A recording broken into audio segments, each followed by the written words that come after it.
नमस्कार मंडळी. आमच्याकडे सुद्धा कोकणासारखाच भरपूर असा पाऊस पडतो, असं मी तुम्हाला बऱ्याच व्हिडिओमध्ये सांगितलं होतं.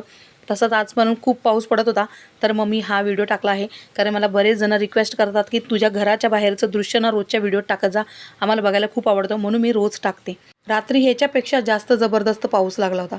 मग हे सकाळचं दृश्य होतं. मी एका साईडला चहा ठेवला, दूध ठेवलं, तर दूध उतू गेलं. मग मी दुसरीकडे लगेच उपमा करायला ठेवला. आता मस्त थंड वातावरणात आम्ही उपमा खाणार आहोत. तर मुलांना उठायची इच्छा अजिबात नाही आहे, कारण त्यांना सुट्ट्या लागलेल्या आहेत. कारण ट्रेनसुद्धा बंद आहेत, क्लासेससुद्धा बंद आहेत. आणि आमच्या शेजारचा मुलगा चालला होता, तर त्याला मी विचारलं मध्ये पाणी भरलं आहे का. कारण की मध्ये या ठिकाणी जर पाणी भरलं ना, तर आम्ही कुठे बाहेर दुकानात वगैरे बाजारात जाऊ शकत नाही.